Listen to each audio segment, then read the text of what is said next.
Hello everyone, welcome back to the another video. जैसा कि आप लोगों ने टाइटल पढ़ ही लिया है, आज जिस बुक का हम रिव्यू करने जा रहे हैं that is recipe to win the UP election 2022।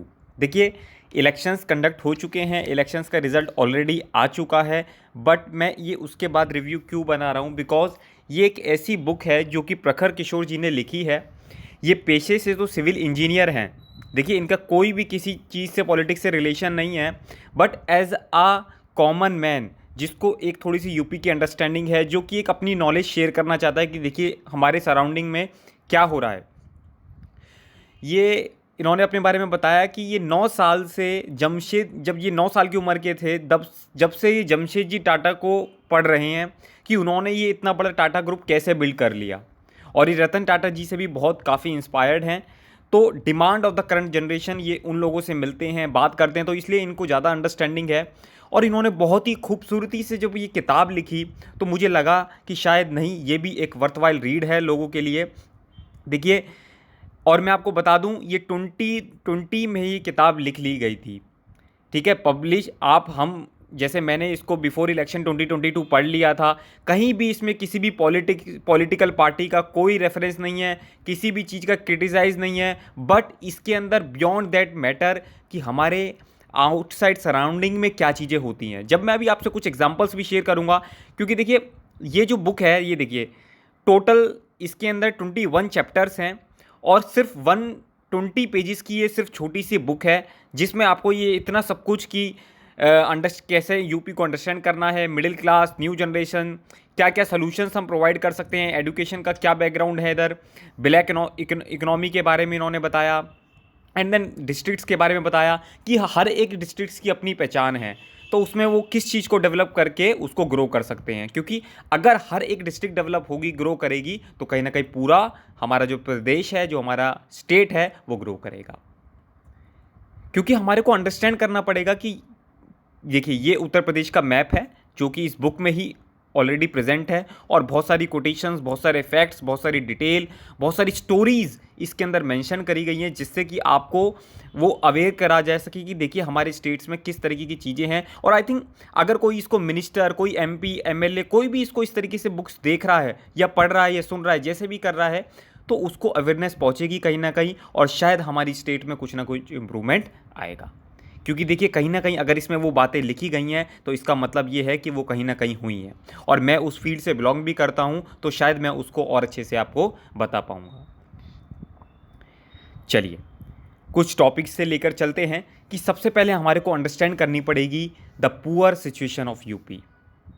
क्योंकि हमारी जो करंट जनरेशन है वो जानना चाहती है what, how, when and where, किस, कब इसकी सिचुएशन को हम इम्प्रूव कर सकते हैं, कैसे इम्प्रूव कर सकते हैं, और कहाँ पर कहाँ कहाँ से हम इसकी शुरुआत कर सकते हैं, ये हमारे को पता होना चाहिए। अच्छा, अब बहुत सारे व्यूअर्स हैं, बहुत सारे इस तरीके के लोग हैं जो कि सिर्फ हिंदी पढ़ना चाहते हैं, तो मैं आप लोगों को बताऊं, it's a very liquid language में, इतनी आसान इंग्लिश लैंग्वेज में लिखी गई है बातें, कहीं कहीं जगह इंग्लिश वर्ड का यूज़ किया गया है, तो आपको इसको समझना बहुत आसान हो जाएगा। तो ये मत सोचिएगा कि ये तो इंग्लिश में है, हमारे समझ में नहीं आएगा, ऐसा नहीं है। फिर क्योंकि इन्होंने उस इश्यूज़ को एड्रेस किया जो कि हमारी इस स्टेट में हो रहे हैं आसपास। देखिए, जब तक हमारे को इश्यूज़ ही नहीं पता चलेंगे, हमारे को हमारी बीमारियां, हमारे सिम्टम्स ही नहीं पता चलेंगे, तो कैसे इलाज होगा। उन्होंने एक सिंपल सा एग्जांपल दिया कि अगर आप डॉक्टर के पास जाते हैं, ठीक है, और जैसे ही आप डॉक्टर के पास जाते हैं वो आपको ओटी, ऑपरेशन थिएटर नहीं लेके जाता और सीधा आपका ऑपरेशन कर देता है, तो क्या इट्स अ फिजिबल, क्या ये अच्छी चीज़ है? नहीं। इसी तरीके से अगर, क्योंकि उसको जानना चाहिए कि सबसे पहले सिम्टम क्या हैं, उसके पास बेसिक टूल्स होने चाहिए, स्टेथोस्कोप होना चाहिए, डायग्नोस करे कम से कम कि प्रॉब्लम क्या है एटलीस्ट, तब जाकर आप इसी तरीके से यही चीज़ आपको अपने प्रदेश उत्तर प्रदेश पे भी लागू होती है कि भाई सबसे पहले सिम्टम कम, सबसे पहले बीमारियां, सबसे पहले कमजोरियां, सबसे पहले क्या क्या दिक्कतें हैं वो हमारे को देखना पड़ेगा। देखिए, एक बहुत अच्छी कोटेशन इस बुक में मेंशन्ड है, जिस देश की आर्थिक स्थिति सही है उसकी मानसिक स्थिति भी सही हो जाएगी। देखिए, कहीं ना कहीं इकोनॉमिक जो चीज़ें हैं, इकोनॉमी जो डील करती है, उसका इम्पैक्ट कहीं ना कहीं मेंटल पीस पर पड़ता है। क्यों हम उत्तर प्रदेश को, बिहार को इस तरीके से ट्रीट करते हैं। अब आपकी कोई चॉइस तो नहीं थी कि आप उत्तर प्रदेश में बॉर्न होंगे, but now it's your time to convert your state into a उत्तम प्रदेश। एक इन्होंने स्टोरी मेंशन करी है, मैं आप लोगों से शेयर करना चाहता हूँ। ऐसी बहुत सारी स्टोरीज़ आपको इस बुक में मिल जाएंगी कि 30 ईयर की एक विमेन है जो कि सेटअप करना चाहती है लेडीज़ पार्लर। अब उन्होंने एक अच्छी लोकेशन ढूंढी, वहाँ का उसको रेंट वगैरह देना था। उन्होंने 35,000 के अराउंड इन्वेस्ट करे, जीएसटी का लाइसेंस लिया। तो पता चला कि अथॉरिटी ने बोल दिया कि आपका बिजनेस इलीगल है, बिकॉज जहाँ पर आप बिजनेस कर रहे हैं वो कमर्शियल लोकेशन नहीं है। देखिए, उनको 3 दिन के अंदर क्लोज करने के लिए बोल दिया गया, and then she is crying कि क्या ये ईज ऑफ डूइंग बिजनेस है। आप ये सोचिए कि अगर वो महिला अपने इस बिजनेस को ग्रो कर दी, आज एक पार्लर खोलती, कल को 4 पार्लर खोलती, कितने लोगों को रोजगार उससे मिलता, कितना टैक्स जनरेट होता। बट शायद हमने उनके अरमानों पर पानी फेर दिया। Then next day she meet one बाबू of the authority, and then उन्होंने जो बोला दैट वो सिर्फ आपको बुक में पढ़कर पता चलेगा कि देखिए इस तरीके की चीज़ें हमारी स्टेट में हो रही हैं, जो कि दुर्भाग्यवश नहीं होनी चाहिए, क्योंकि ये लगता नहीं है कि हमारे इस प्रदेश को आगे बढ़ने देंगी। आप बताइए कि उत्तर प्रदेश 25 करोड़ की जनसंख्या अपने आप में एक कंट्री नहीं है। क्यों ना हम यहाँ के जो रिसोर्सेज हैं, रिसोर्सेज तो एंडलेस हैं। कितनी ब्यूटीफुल प्लेसेस उत्तर प्रदेश में हैं, फर्टाइल लैंड उत्तर प्रदेश में है, चीप लेबर आपको उत्तर प्रदेश में मिल जाएगी, तो किस चीज़ की कमी है। बट उसके बाद भी हमारी स्टेट ग्रोथ नहीं कर पा रही। अगर नियम और कानून हमारे लिए बनते हैं तो क्या ये समय के हिसाब से बदलना नहीं चाहिए। क्यों हम इनको नियम और कानून को इतने रिजिड कर देते हैं कि जो भी एंटरप्रेन्योर्स हैं, जो भी लोग आगे आकर अपना बिजनेस या बहुत कुछ करना चाहते हैं, वो नहीं सक्सेस कर पाते। क्या हम सिर्फ किताबी नॉलेज, बुकिश नॉलेज से बदलाव ला सकते हैं? हमारे को प्रैक्टिकल लर्निंग की ज़रूरत है। एक lower class person middle class person बनना चाहता है, और एक middle class person upper class person बनना चाहता है। बट उसके लिए सबसे पहले आपको सिस्टम को बदलना पड़ेगा।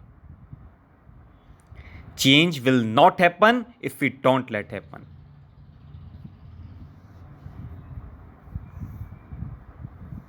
अच्छा, हमें इस बुक ने एक बात और बताई कि जब आप जाते हैं इन द सेंस कि जब आपका स्वर्गवास हो जाता है, तो अब आप क्या लेकर जाते हैं? क्या आप पैसा लेकर जा सकते हैं?